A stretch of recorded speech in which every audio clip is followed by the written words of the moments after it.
Assalamualaikum warahmatullahi wabarakatuh. Waalaikumsalam warahmatullahi wabarakatuh. Bismillahirrahmanirrahim. Alhamdulillahi rabbil alamin. Wassalatu wassalamu ala ashrafil anbiya'i wal mursalin, imamil muttaqin, sayyidil ghurril muhajjalin, sayyidina wa maulana Muhammadin wa ala alihi wa ashabihil mujahidin at-tahirin, amma ba'du. Saudara-saudara kaum muslimin rahimakumullah. Dalam kehidupan ini, pada satu sisi memang kita harus melaksanakan berbagai kegiatan amal ibadah. Tetapi pada sisi lain, kita juga harus menjaga jangan sampai amal ibadah yang sudah kita kerjakan itu dihancurkan oleh sikap kita sendiri. Bahwa kita sudah sholat, alhamdulillah. Bahwa kita sudah zakat dan memberikan sedekah, syukur. Bahwa kita sudah melaksanakan ibadah haji, thayyib. Apakah dengan demikian amal kita sudah menjadi banyak? Nanti dulu. Jangan berbangga hati dan puas diri. Pada kesempatan yang berbahagia ini, saya ingin menyampaikan satu hadis yang diriwayatkan oleh Imam Ad-Dailami, di mana Rasulullah sallallahu alaihi wasallam pernah bersabda, "Sittatu asya'in tuhbitul a'mal."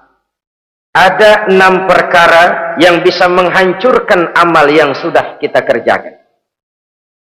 Salat yang sudah kita kerjakan itu, zakat yang sudah kita bayarkan itu, haji yang sudah kita tunaikan itu, bisa dihancurkan oleh 6 perkara ini. Nanti di akhirat, pada saat setiap orang menunggu pahala dari ganjaran amal yang ia kerjakan di dunia ini, kita menanti dan menanti, ya Rabb, mana amal kebaikan saya? Mana pahala kebajikan yang saya lakukan? Hasilnya tidak ada. Amal yang kita kerjakan dihancurkan oleh sifat-sifat yang akan kita kemukakan pada pertemuan kali ini. Yang pertama yang bisa menghancurkan amal adalah al-istighalu bi'uyubil khalqi. Orang yang terlalu sibuk mencari-cari aib dan kekurangan pada diri orang lain. Habis waktunya hanya untuk mengorek-ngorek celah orang, sementara ia lupa pada aib dan celah dirinya sendiri. Sifat seperti ini menghancurkan amal yang sudah kita kerjakan. Sedangkan baginda Nabi mengajarkan, tuba liman syaghalahu aibuhu an uyubin nas. Beruntunglah orang yang kekurangan pada dirinya menyebabkan dia sibuk sampai ia tidak sempat mencari-cari aib dan kekurangan pada diri orang lain. Saudara-saudara kaum muslimin rahimakumullah. Sibuk mencari aib orang tentu bukan dengan tujuan positif. Latar belakangnya kadang-kadang karena jealous, karena hasud, kecemburuan sosial. Sore, pagi, siang, malam kita korek-korek kesalahan orang dengan target hancur martabatnya, jatuh kehormatan dirinya, hilang nama baiknya, dilupakan dan terisolir dari tengah-tengah masyarakat. Perbuatan yang demikian sungguh terlalu amat sangat kejam. Salat kita, puasa kita, haji kita bisa dihancurkan jikalau kita terlalu sibuk mencari-cari aib orang lain. Muslim dengan muslim itu bersaudara. Kalau kita menganggap muslim yang lain adalah saudara kita, maka aibnya adalah aib kita, kekurangannya juga adalah kekurangan kita. Pada saat kita melihat pada dirinya terdapat kekurangan, tugas kitalah menutupi. Ini yang dijamin oleh Nabi, man satara musliman satarahullahu fid dunya wal akhirah. Siapa yang menutupi aib dan celah orang-orang beriman, Allah akan menutupi aib dan celaknya di hari akhirat nanti. Zaman sekarang, zaman gosip. Zaman sekarang, zaman isu. Sehingga hal yang 1 meter pun dapat jadi 5 meter. Yang 5 meter dapat saja menjadi 10 meter.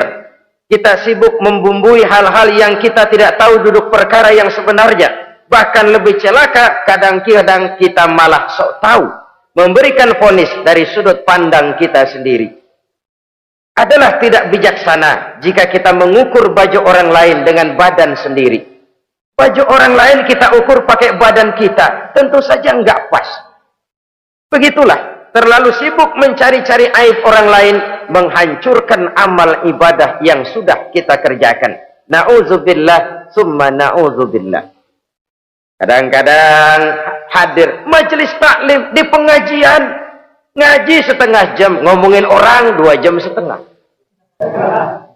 Tekor, defisit, belum bergeser dari majelis taklim.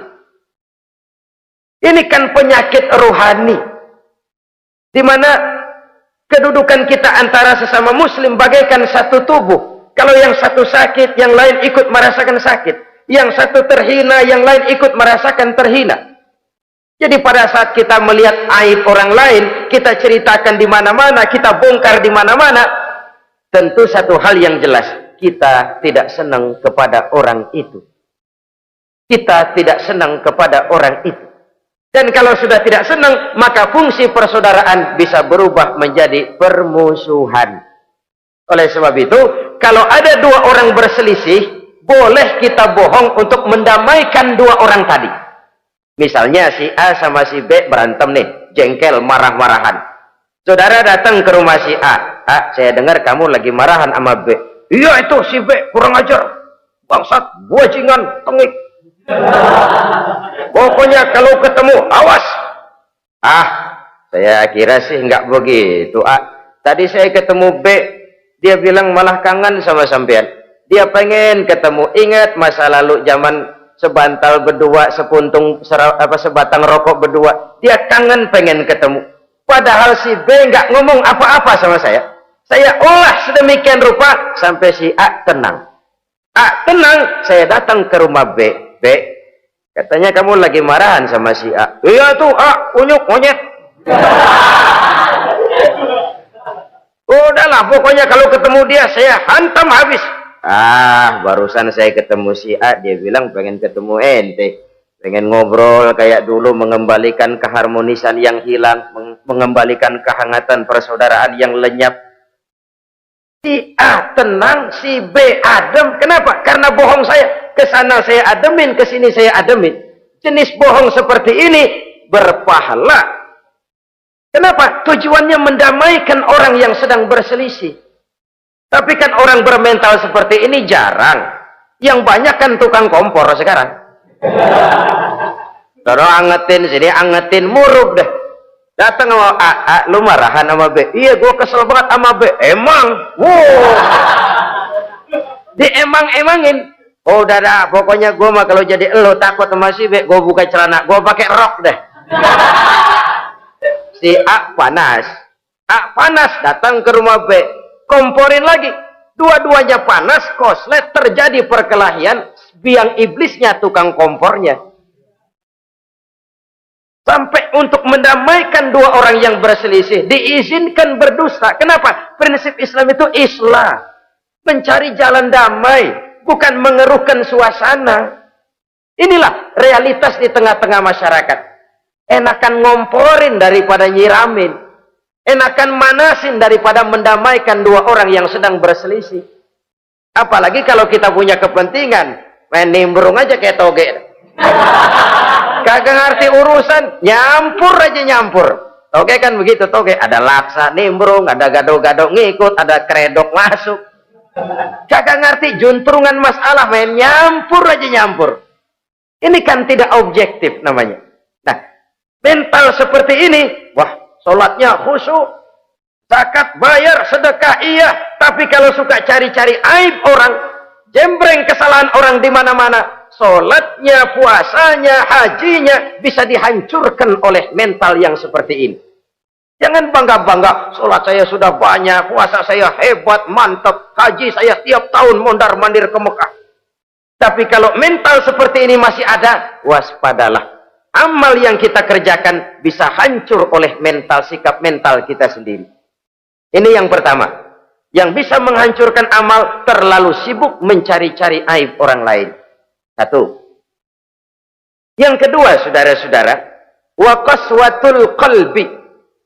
Orang yang hatinya keras, tidak mempan diberikan nasihat. Baik nasihat yang datang dari luar dirinya ataupun nasihat yang datang dari dalam dirinya. Hatinya keras. Dikasih muka tembok, kulit badak, kuping kebo. Makhluk apa namanya itu? Wallahu a'lam. Rai gedek. Pantas ya kalau kita lihat sejarah, Islam itu turun di semenanjung Arabia sebagai tes case. Masyarakat Arab 14 abad yang lalu dikenal keras, kasar, brutal, primitif dari berbagai aspek kehidupan. Standar kalau di tengah masyarakat yang begitu keras Islam berhasil, masyarakat lain lebih mudah masuk. Rasulullah diutus di Cianjur lalu dakwahnya sukses, saya nggak kagum. Paling-paling datang Nabi ke Cianjur disambut dengan ramah. Enggak, Rasul. Ayo nama kumaha Rasul wae, ayo nama itu. Pasti aman, damai, tidak ada cerita perang. Tapi Masya Allah, turun di tengah satu struktur sosial yang keras, kasar, primitif. Menghadapi orang yang hatinya keras seperti ini, apa prinsip kebijaksanaan yang dilaksanakan oleh Rasul dalam menerapkan syariat Islam? Pertama, at-tadrij fit tasyri'. Dalam melaksanakan syariat, prosesnya melalui tahapan. Contoh, jahiliyah dulu itu paling senang sama mabuk. Geng, pinteler. Oh, jahiliyah itu kalau sudah mabuk nggak cuman minum, mandi pakai arak. Subhanallah, mandi pakai arak. Menghadapi masyarakat yang seperti ini, apa strategi syariat Islam? Mula-mula ayat yang turun, yas'alunaka 'anil khamri wal maisir qul fihima ismun kabirun wa manafi'un linnas. Mereka bertanya kepada Wahai Muhammad tentang arak. Katakan, arak itu ada manfaatnya tapi juga ada bahayanya. Bahayanya lebih besar daripada manfaatnya. Tidak diharamkan dulu, tidak. Cuman dikasih sen. Teler emang enak. Oh, melayang ke langit. Cuman ada bahayanya. Bahayanya lebih besar daripada manfaatnya. Dikasih gambaran, dikasih sen. Tidak diharamkan mutlak dulu, tidak. Bertahap dikit dulu. Nih. Urusannya begini nih. Ada manfaatnya, tapi ada bahayanya. Bahayanya lebih besar daripada manfaatnya. Jak rasio berpikir. Setelah tahu bahayanya lebih besar, kan dikit-dikit mulain jauh. Mulain ngurangin, jaga jarak. Setelah ada jarak, turun peringatan kedua. La taqrabus salata wa antum sukara. Jangan dekati sholat kalau kamu lagi mabuk. Sholat sehari semalam 5 kali. Berarti 5 kali mereka harus jaga diri. Jangan sampai mabuk. Makin jauh. Setelah jauh sekali, kira-kira tidak goyah, turun vonis. Innamal khamr wal maisir wal ansab wal azlamu rijsun min amali syaitan fajtanibu la'allakum tuflihun.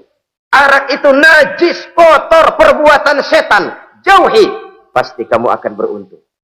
Baru timbul hukum haramnya. Orang udah nggak kaget. Kenapa? Pagi-pagi udah dikasih sen.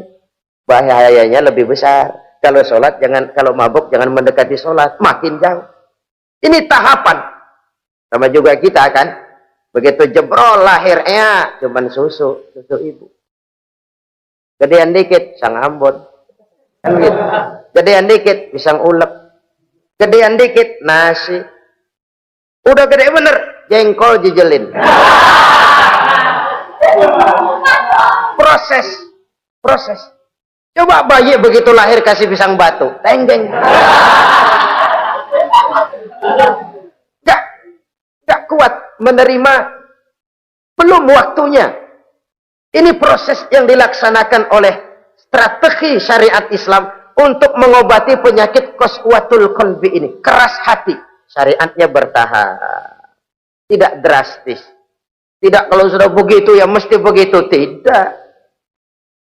Konsep kedua, taklilut takalif, menyedikitkan beban. Coba kita lihat, seluruh konsep agama, kalau kemampuan melaksanakan perintah berkurang, stressing perintahnya ikut turun. Angkat tuh beras 100 kilo. Nggak kuat pak, 30 kilo dulu deh. Ntar balik lagi, lama-lama juga habis. Ini konsep untuk mengobati qaswatul qalbi. Bertahap. Semua perintah agama itu begitu. La yukallifullahu nafsan illa wus'aha. Allah tidak memberikan beban kecuali sesuai dengan kemampuan yang dimiliki oleh seseorang. Kalau kemampuan melaksanakan perintah berkurang, stres perintahnya juga ikut menurun. Sholat wajib diri. Kalau mampu. Gak bisa pak sholat berdiri. Sholat dengan berbaring. Kalau mampu. Berbaring gak bisa pak. Pinggang kurap. Sholat pakai isyarat. Kalau mampu pakai isyarat tidak bisa. Dalam hati setiap kemampuan melaksanakan perintah berkurang, stres perintahnya juga menurun. Taklilut takalif ini juga salah satu strategi mengantisipasi kerasnya hati. Nah, konsep yang ketiga dari syariat, al-musawat bainan nas fi takalifil ahkam. Persamaan terhadap manusia di dalam berhadapan dengan hukum Allah. Kadang orang yang hatinya keras itu, logikanya jalan, ngukur suasana. Gimana sih lu? Menggerib kagak bawa ke masjid? No, yang Pak Haji masih di perapatan. Yang Pak Haji dia sebut. Itu kan cenderung orang begitu. Kalau dia nyolong ayam, dia tunjuk orang yang nyolong kambing. Ini apologi namanya. Kenapa lo nyolong ayam? No, yang maling kambing urusin, gedean. Apologi. Lah kapan mau beres kalau begitu? Tidak introspeksi, tidak self correction. Itu apologi. Untuk menutupi kelemahan diri, menunjuk kesalahan orang lain yang lebih besar. Itu kan nggak jantan namanya. Apologi. Tidak ada sifat untuk memperbaiki diri sendiri. Karena kecenderungan ini ada, Islam menutupi itu. Dengan apa? Semua manusia sama dalam berhadapan dengan hukum Allah. Gak ada iri hati dalam hukum Islam ini. Sholat wajib. Wajib. Bagi siapa? Yang sudah balik dan mampu. Terhadap semua strata. Jenderal wajib, kopral wajib. Apalagi hansip. Tidak ada fasilitas. Wah kamu jenderal nggak apa-apa dah sembahyang setahun 2 kali, Idul Fitri aja, Maidul Adha. Enggak tuh. Semua manusia sama dalam berhadapan dengan hukum Allah.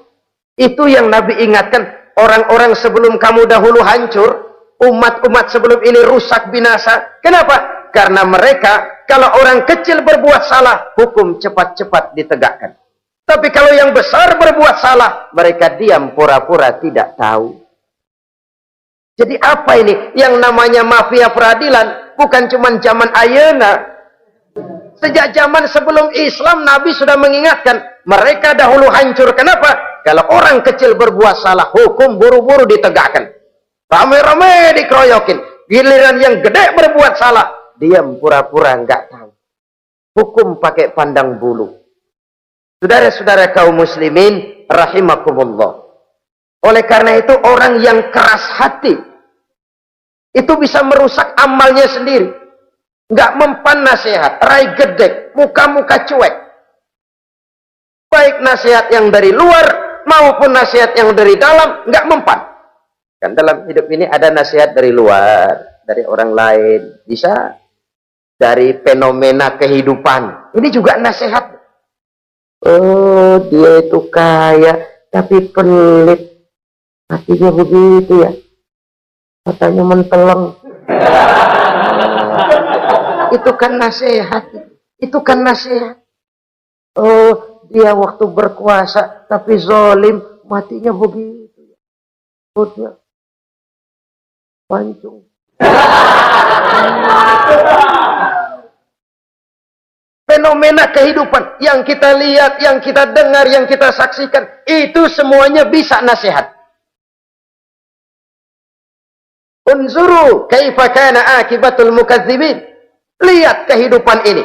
Dunia ini kan sebuah sekolahan besar. Semua yang kita lihat, kita saksikan, kita pelajari bisa jadi contoh buat kita. Orang yang bijak yang bisa mengambil hikmah dari manapun datangnya. Baik dari yang baik maupun dari yang tidak baik. Saudara-saudara kaum muslimin rahimakumullah, nasihat yang datang dari luar, dari orang atau dari fenomena kehidupan, atau nasihat yang tumbuh dari dalam diri sendiri, perubahan organisme tubuh, itu kan nasihat. Ya Allah, sekarang cantik jelita, iya sedang sweet 17-an. Rambutnya hitam ikal berderai, iya semua memuji. Alisnya katanya laksana semut beriring, dagunya bak pauh dilayang. Kalau dia senyum semua orang terpesona. Sekarang 50 tahun yang akan datang coba senyum, kabur orang. Fenomena kehidupan. Apa yang tidak berakhir? Kenapa harus keras hati? Kita kata kita berkuasa, berapa hari kita punya jabatan? Kita kata kita kaya, berapa banyak harta kita? Kita kata kita alim, kita tahu. Apa yang kita tahu dari semesta jagat raya ini? Lalu apa yang tidak berakhir? Korun yang katanya kaya, mati itu. Fir'aun yang katanya gagah, mati. Napoleon Bonaparte, the Lion of Europe, singa daratan Eropa, mati. Saking matinya, mati.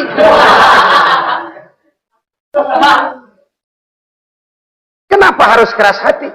Kenapa tidak melihat perubahan fenomena alam sekitar ini? Apa yang tidak berakhir? Apa yang tidak selesai? Lalu apa yang mau kita sombongkan?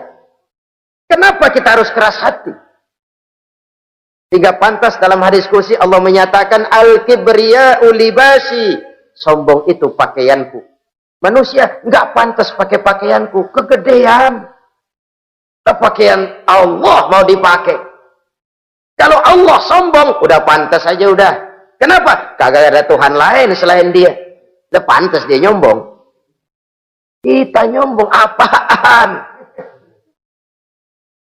Oleh sebab itu, beruntung orang kalau diberikan hati yang lembut, mudah menerima kebenaran, peka terhadap kesulitan orang lain, ringan tangan memberikan pertolongan buat mereka yang memang memerlukan. Dan enggak semua orang dikasih begitu. Enggak semua orang. Lain ya, Umar bin Khattab sikapnya keras, tapi hatinya gampang menerima kebenaran. Nah, lain orang kayak begini. Keras sikap boleh keras, tapi hati mudah menerima kebenaran. Wah, kalau Umar kerasnya kan luar biasa. Tapi hatinya kok gampang menerima kebenaran. Ini hidayah. Coba lihat waktu berita Rasulullah meninggal dunia. Sampaikan oleh para sahabat, Umar jengkel. Cabut pedang. Siapa bilang Muhammad mati, saya tabas batang lehernya. Dia nggak siap menghadapi kenyataan. Emosinya yang jalan, bukan rasionya. Keras. Bilang deh, Muhammad meninggal. Saya tabas batang lehernya. Untung ada Sayyidina Abu Bakar. Beliau tidak bicara langsung, cuma pidato. Ayyuhan nas, man kana ya'budu Muhammadan fa inna Muhammadan qad mata. Wa man kana ya'budu Allah fa inna Allah hayyun la yamut. Hai manusia, siapa yang menyembah Muhammad, Muhammad sudah meninggal. Tapi siapa yang menyembah Allah, Allah maha hidup dan tidak akan pernah mati buat selama-lamanya. Sayyidina Umar tersentak. Subhanallah, saya salah. Bagaimanapun Muhammad hanya seorang manusia. Saya cinta dia, saya suka dia, nyawa saya pertaruhkan untuk dia. Tapi dia manusia dan saya tidak menyembah Muhammad. Ia sadar akan kekeliruannya, berlinang air matanya. Keras sikapnya, tapi lembut hatinya. Nah, yang kayak begini, bagus. Ini udah sikap keras, hati keras, yaitu tadi. Buka tembok, kulit badak, kuping kebo. Diapain aja udah, nggak mempan aja udah. Susah yang kayak begini. Saudara-saudara, ma'asyiral muslimin rahimakumullah. Jadi yang kedua yang bisa menghancurkan amal kita, orang yang hatinya keras. Wah. Yang ketiga sekarang, yang bisa menghancurkan amal kita itu wa hubbud dunya. Orang yang terlalu cinta kepada dunia. Nih, pakai kalimat terlalu ya. Kalau sekadar cinta kepada dunia, why not? Kita cinta anak dan istri, wajar. Kita cinta harta benda, tentu. Kita cinta sanak famili dan seluruh handai tolan, memang. Kita juga cinta kepada bangsa dan tanah air, itu bagian dari iman, persilahkan. Yang tidak boleh itu kalau sudah pakai kalimat terlalu. Terlalu. Sebab kalau sudah terlalu, itu sudah di luar kontrol. Orang lalu menghalalkan segala cara. Terlalu cinta kepada jabatan. Akhirnya bergeser. Sholat menghadap Allah. Dengar mau pindah jabatan ke tempat kering. Gerasak gerusuk nyari dukun. Ini kan namanya iya kana budu wa dukun nasta'in. Nggak bisa wong itu satu paket. Kalau iya kana budu wa iya kana nasta'in. Kalau hanya kepadamu ya Allah kami menyembah, hanya kepadamu kami minta tolong. Ini paket, jangan dipisah-pisah. Menyembahnya kepada Allah, minta tolongnya kepada yang lain. Sinkret, bercampur. Iya, kalau es campur enak. Tapi kalau agama dicampur dengan yang lain, nggak enak rasanya. Sama juga begini, ada gelas ya. Kalau sepenuhnya diisi bensin, itu ketahuan, bisa diminum motor. Kalau sepenuhnya diisi air putih, jelas bisa diminum orang.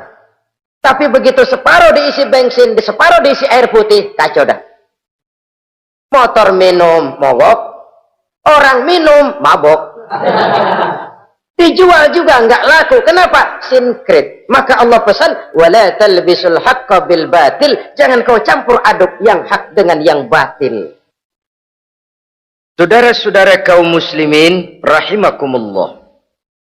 Begitulah terlalu cinta kepada dunia sering menyebabkan orang out of control. Bergeser dari garis yang telah ditentukan oleh Allah. Apalagi di zaman sekarang ini. Persaingan hidup makin tajam. Tensi ekonomi semakin tinggi. Gaya hidup semakin konsumtif. Sementara lapangan kerja semakin sulit. Orang kadang kehilangan harga diri untuk mencapai sesuatu yang bernama dunia, lalu menghalalkan segala cara. Sebab itu jangan korbankan keabadian akhirat dengan kesenangan dunia yang cuma sebentar ini. Jangan sia-siakan keabadian akhirat dengan kesenangan dunia yang kadang fata morgana ini. Cintailah dunia, tapi sekadarnya saja. Sebagai ladang untuk menanam bagi kepentingan di akhirat nanti. Terlalu cinta kepada dunia bisa menghancurkan amal yang sudah kita kerjakan. Ini yang ketiga. Yang keempat, wa qillatul haya. Orang yang sedikit rasa malunya. Rasa malu merupakan bagian daripada nilai-nilai keimanan. Apabila rasa malu berkurang, artinya nilai iman juga ikut menurun. Kita melihat sekarang ini banyak orang pakai pepatah Arab dalam hidup ini. Bul ala zamzam fatu'raf, kata orang Arab. Kalau kepengen terkenal, kencingi sumur Zamzam. Itu bakal ngetop ke seluruh dunia. Sumur Zamzam dikencingin. Itu akan terkenal ke seluruh dunia. Terkenal apanya? Terkenal gilanya. Jadi apa maksud pepatah ini? Kalau pengen cepat terkenal, bikin yang aneh-aneh. Yang orang lain nggak kerjain, kerjain. Yang orang lain nggak pakai, pakai. Nanti kan aneh, dilihat orang. Kalau dilihat orang kan cepat ngetop. Pantas apa tidak nomor 18. Yang penting terkenal aja dulu dah. Artinya apa? Rasa malu dikuburin. Rasa malu disingkirin. Kalau sudah sedikit rasa malu, tidak terhalang melakukan perbuatan-perbuatan yang negatif. Satu contoh. Tujuan utama diperintahkan berpakaian itu kan menutup aurat. Tapi Rasul pernah mengatakan, satu saat nanti akan muncul perempuan, nisaun, kasiyat, ariyat, ma'ilat, mumilat, ru'usuhunna ka'asnimatil bukhtil ma'ilat. Voice of Kiai. Kepalanya ditata begitu rupa persis kayak punggung onta. Itu rambut lagu apa tahu deh. Ini kan fenomena berpakaian tapi telanjang. Kenapa? Yang dikejar mode, yang dikejar merek. Kiblatnya Paris, London, Roma. Imamnya siapa? Pierre Cardin, Christian Dior, Escada, apa itu Etienne Egner. Merek yang dikejar, mode yang dikejar, aurat pontang-panting. Ditambah oleh tayangan-tayangan berbagai iklan yang merangsang anak-anak kita untuk hidup konsumtif. Yo, iyo yo. Cocok iya jeung urang yo. Terangsang dia untuk konsumtif. Dihadapkan kepada kenyataan. Suasana ekonomi enggak menunjang. Orang tua lemah ekonominya. Dia lihat sekelilingnya, ternyata yang lain juga begitu. Banyak teman senasib, kumpul. Disingkirkan rasa malu. Akhirnya tukang bajai ditodong. Qillatul haya, sedikit rasa malu. Kalau sedikit rasa malu, dia tidak terhalang lagi melakukan perbuatan-perbuatan yang negatif. Dan itu berarti menghancurkan amal-amal yang lain. Sebab itu budaya malu ini sangat penting. Coba kalau dia hinggap di hati seorang pejabat. Pejabat yang punya rasa malu, Masya Allah, membawa manfaat yang besar buat rakyatnya. Contoh saja ya, di Jepang itu ada Perdana Menteri Hosokawa, saudara-saudara dengar. Baru 8 bulan jadi Perdana Menteri. Dia dijuluki Mr. Clean, Mr. Bersih. Diisukan terlibat skandal, cuma 4-6 miliar rupiah. Itu pun buat kampanye kemenangan partainya. Diisukan begitu rupa, malu Hosokawan. Malu mengundurkan diri, baru 8 bulan jadi Perdana Menteri. Mundur, malu. Padahal Hosokawan nggak kenal ketuhanan yang Maha Esa. Nggak kenal. Tapi budaya malunya luar biasa. Nah kalau sudah pejabat nggak punya malu, habis. Kan sekarang umpamanya nih, ada impres desa tertinggal, disunatin. Sampai marah betul itu Bapak, para pimpinan negara kita itu. Tidak ada maaf bagi pejabat yang nyunatin identitas. Kenapa? Kan tipis rasa malu. Turun dari atas, sunatin. Turun ke bawah, sunatin. Turun ke bawah, sunatin lagi. Nyampe bawah, tetelan doang dikit banget. Kebanyakan tukang sunat, saudara-saudara. Budaya malu yang nipis. Orang kaya kalau punya budaya malu, bawa rahmat bagi lingkungannya. Ulama kalau punya rasa malu, nggak jual ayat menghalalkan yang haram, mengharamkan yang halal. Bagaimana Kiai? Haram karena belum dapat bagian. Begitu dapat jatah, haram dikit dah. Kiamat umat kalau sudah kayak begini. Budaya malu di segala strata sekarang ini menipis. Dan itu tentu berangkat dari kualitas keimanan. Ini yang perlu dipompa ke permukaan. Dan dilematis memang sering terjadi. Satu contoh, pada satu sisi kita menggalakkan proyek pariwisata. It's okay, kita perlu devisa. Tapi pada sisi lain kita harus menjaga nilai-nilai luhur dari budaya bangsa kita. Jangan sampai kemasukan wisata mancanegara, lalu budaya mereka yang tidak sesuai juga ikut kita serap. Bule masuk ke Indonesia, pakaian seenaknya, dia mau udah pantas aja udah. Perempuan ayab-ayaban ke pasar pakai kutang doang, bule pantas aja. Bocah kita ayab-ayaban ke pasar pakai kaos kutang, perempuan mana panok melulu.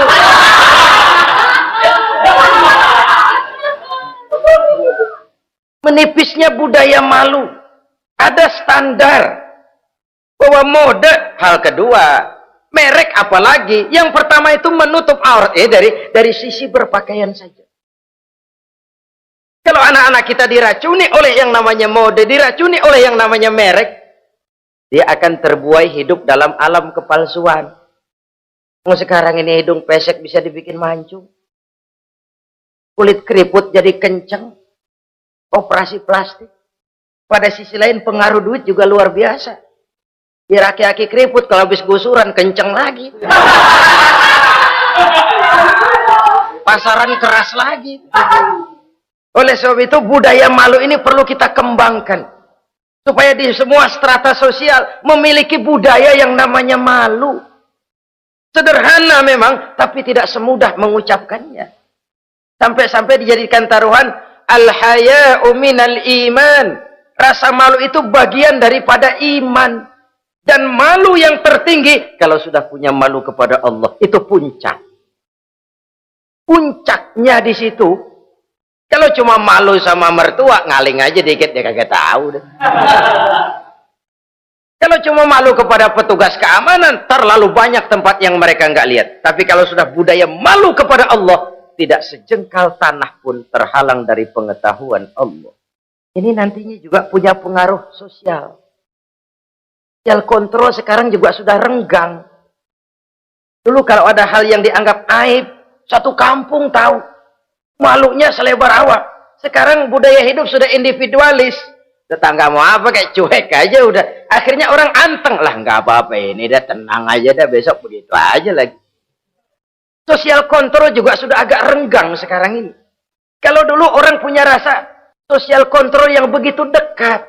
Oleh sebab itu, budaya malu merupakan bagian daripada iman. Orang yang sedikit rasa malunya bisa lepas kontrol. Kalau dia sudah lepas kontrol, dia bisa melakukan hal-hal yang merusak amal perbuatannya sendiri. Oleh karena itu, pada pertemuan kali ini, saya juga mengajak, mari kita tumbuh kembangkan budaya malu ini. Saudara-saudara kaum muslimin rahimakumullah. Yang kelima, yang bisa menghancurkan amal kita, watulul amal. Orang yang terlalu panjang angan-angannya. Hidup dalam bayangan. Kakinya tercabut dari alam realitas. Mengharap burung terbang tinggi, tapi punai di tangan cepat-cepat dilepas. Akhirnya burung di tangan terlepas, punai juga tidak datang. Terlalu panjang angan-angan. Hidup cuma nunggu keajaiban. Yang diwiridin jikalau. Orang sudah kemana-mana, dia masih anteng. Jikalau, andai kata, umpama misalnya. Islam bukan agama orang pemalas yang selesai sholat lalu berpangku tangan. Ada orang yang cuma sujud saja rezekinya mengalir. Ada. Ada orang yang cuma munajat di keheningan malam. Rezekinya mengucur. Ada. Tapi kan bukan kelas kita. Itu kelas antara dia dengan Allah, tidak ada jarak lagi. Orang-orang yang batinnya bersih. Doanya didengar. Permohonannya dikabulkan. Permintaannya cash. Kalau kita bisa bayang cuma nada doang, nggak mau usaha, paling banter orang undang tahlil kita. Sebesek campur geretan udah. Kita ini tahap yang bekerja, berusaha, berdoa, tawakal. Pernah dalam satu sholat Jumat Rasulullah di masjid, ada seorang sahabat Badui datang dari pedalaman mau sholat Jumat, turun dari onta cepat-cepat masuk ke masjid. Ditegur oleh Rasul, ontamu sudah kamu ikat? Belum ya Rasul. Kenapa? Saya tawakal kepada Allah. Marah Rasul. Keluar. Ikat ontamu. Masuk lagi ke masjid. Baru tawakal. Sederhana sekali. Tapi inilah gambaran kehidupan. Ikat ontamu baik-baik. Baru tawakal. Kalau nggak diikat. Udah tawakal. Terus hilang. Tawakalnya salah. Sudah diikat rapi-rapi. Masih hilang juga. Nah tawakalnya benar. Sudah usaha. Sudah ikhtiar. Kok hilang juga.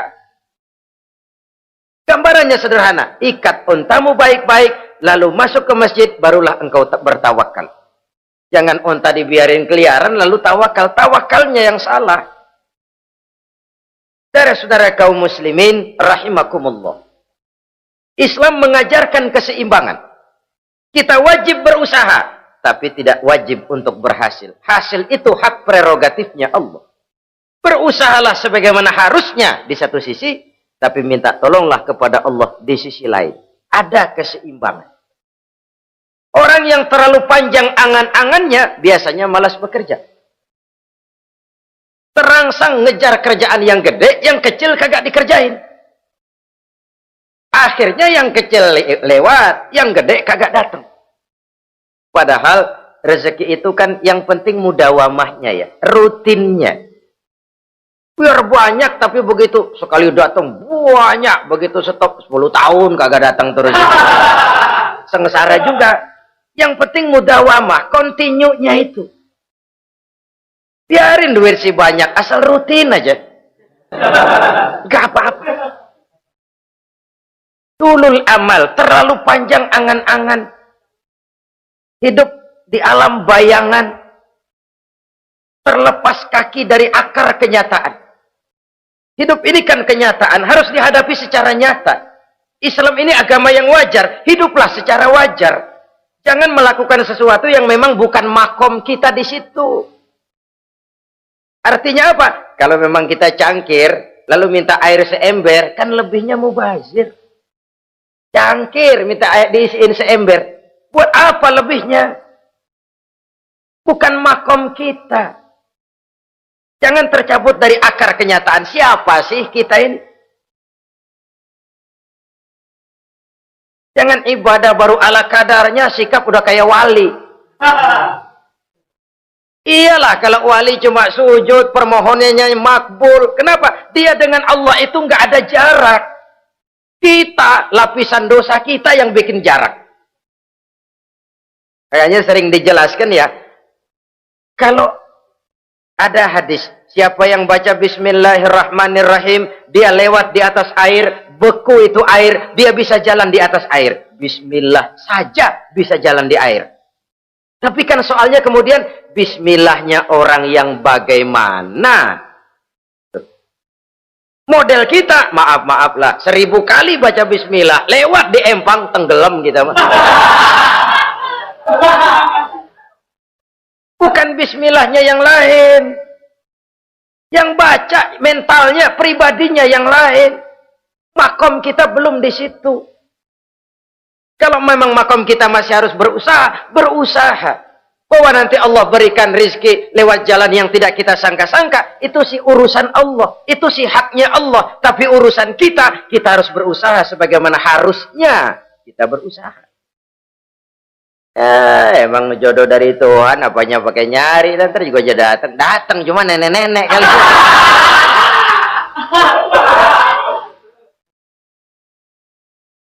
Bekerja, berusaha, jangan terlalu panjang angan-angan. Hiduplah secara nyata, apa adanya, yang wajar-wajar saja. Tinggal di gubuk reot, hidup pakai gaya jet set. Ngagul dah. Sama merek mobil kenal banget, mobil orang-orang. Udah bukan main kalau ngomong deh. Di atas awan hidupnya. Di atas awan. Ngomong kagak ada yang kecil deh. Gak pakai juta udah. Miliar. Triliun. Ngerokok tetap aja ngombe. Silahkan mengharap burung terbang tinggi, tapi punai di tangan jangan dilepas. Realitas apa? Idealisme boleh terbang setinggi langit, tapi kaki tetap berpijak di alam realitas. Ayo kita ngambil contoh dari Rasulullah Shallallahu Alaihi Wasallam. Rasulullah itu kan dikasih mukjizat, fasilitas, tapi nggak ngandelin. Buktinya apa? Nabi hijrah ke Madinah. Itu kan manusia. Posisi kita terjepit. Ayo hijrah, hijrah, berangkat. Gak ngandelin Tuhan. Pojokin nih, dikepung. Kirim deh apaan kayak biar pada mampus nih orang ini. Enggak tuh. Enggak. Walaupun beliau punya mukjizat, tapi enggak ngandeli. Kenapa kita enggak lihat itu? Perang Uhud kalah. Kalah. Berlumur darah dari kakinya yang mulia itu. Kalau ngandelin mukjizat, apa pantas Nabi kakinya sampai berdarah? Apa pantas sampai kalah? Kenapa enggak rekes, simsalabim, hancur musuh? Tidak, beliau tidak tercabut dari akar kenyataan.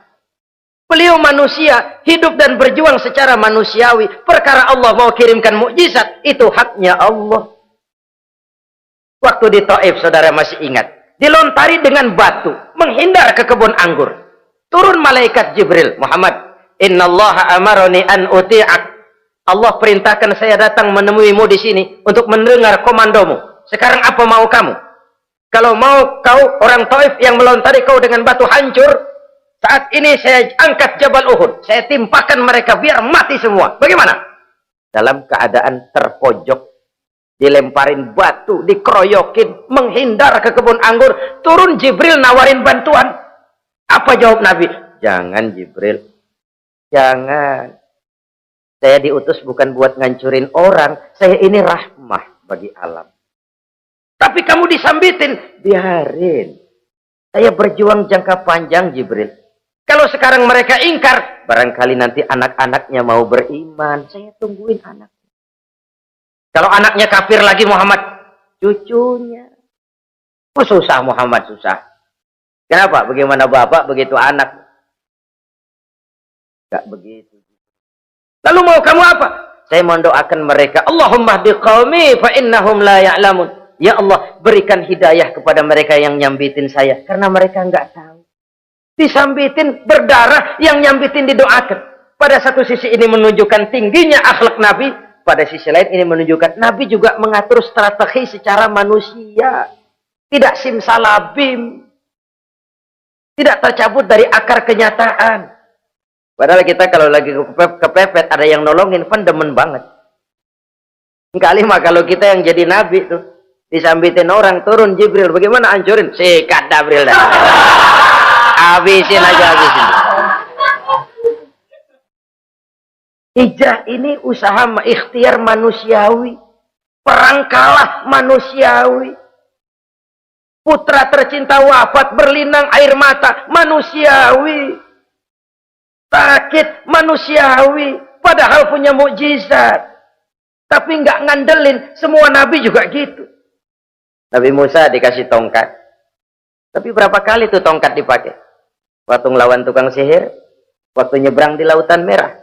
Itu aja, selebihnya Nabi Musa berjuang secara manusia, berusaha. Gak mentang-mentang punya mukjizat tongkat, tiap dapat kesulitan, awas tongkat.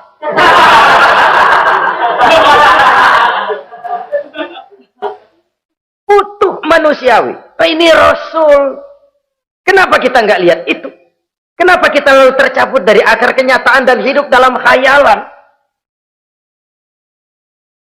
Sampai-sampai di satu anekdot yang menyentuh. Sekarang ini akibat tayangan-tayangan televisi begitu rupa. Ada seorang bapak ditanya sama anaknya. Pak, Tuhan sama Batman kuatan mana sih?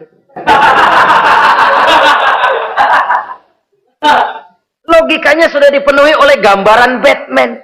Bahwa Batman itu kuat, gagah, menolong yang lemah. Timbul logika. Kuatan mana sama Tuhan? Katanya. Pengaruh yang dia lihat itu membentuk opini. Sama juga sekarang coba lihat ibu-ibu. Kalau udah Cassandra, itu masakan ditinggal tuh angus di dapur. Angit tuh tempe. Saudara-saudara kaum muslimin rahimakumullah. Begitulah yang kelima yang bisa menghancurkan amal kalau orang terlalu panjang angan-angan. Hiduplah secara wajar karena Islam memang agama yang wajar. Jangan melakukan sesuatu yang memang bukan makom kita di situ. Jangan melakukan sesuatu yang memang bukan posisi kita di situ.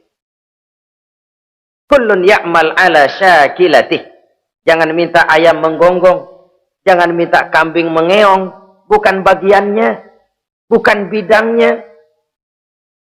Sama juga orang ngomong, apaan mubalik kerjanya ngomong doang. Sekarang kan zaman pembangunan. Mana ada mubalik ngurus irigasi. Nah, kalau mubalik ngurus irigasi, apa lurah mau ngajar PK?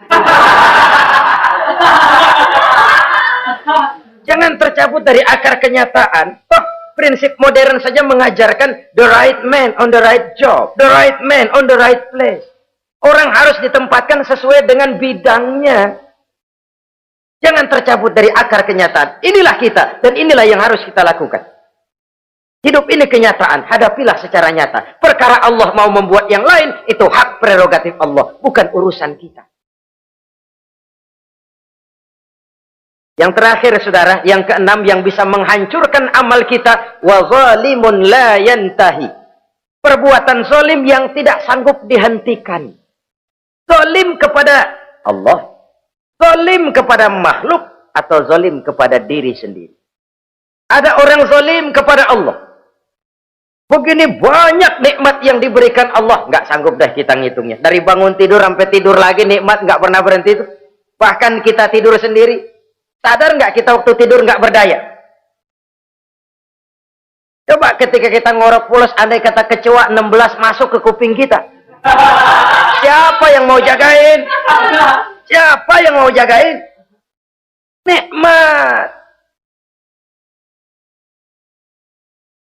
Belum pernah nikmat Allah berhenti. Begini banyak nikmat yang diberikan. Dan Allah cuma minta satu, syukuri nikmat itu. Kalau kamu syukuri, aku tambah. Kalau kamu ingkar, asal tahu saja azabku itu pedih, kata Allah. Orang yang zalim kepada Allah, orang yang tiap hari memakan nikmat Allah, tapi enggak pernah mensyukurinya. Akaltum ni'mata rabbikum walam tashkurulah. Kamu makan nikmat Tuhanmu, tapi enggak pernah kamu bersyukur kepadanya. Itu zalim kepada Allah. Pak, dalam hidup ini kan kita dikasih waktu 24 jam sehari semalam. Sehari semalam 24 jam. 24 jam itu Allah kan nggak minta semua. 5 waktu saja kau lapor kepadaku. Sholat. Sholat kalau bagus 10 menit kan. Aroda tuh sholat bagus. Kilat 5 menit dah. Kilat khusus 2 menit. Cepet dia nggak pakai perangko. Taruhlah yang menengah kita ambil 5 menit. Kalau 5 waktu, 5 kali 25, 5 kali 5 berarti 25 menit untuk lapor. Hai manusia, aku kasih kau hidup 24 jam. 25 menit kau lapor. Banyak yang berat. Padahal sisanya masih 23 jam 35 menit. Buah gambaran ini. Zalim kepada Allah. Padahal zalim kepada Allah yang rugi bukan Allah. Se-ASEAN tidak ada yang sujud. Apa Allah tekor? Apa Allah lalu berhenti jadi Tuhan? Apa Allah lalu jadi lemah? Tidak. Zalim kepada Allah artinya juga zalim kepada diri sendiri. Lalu zalim kepada sesama makhluk.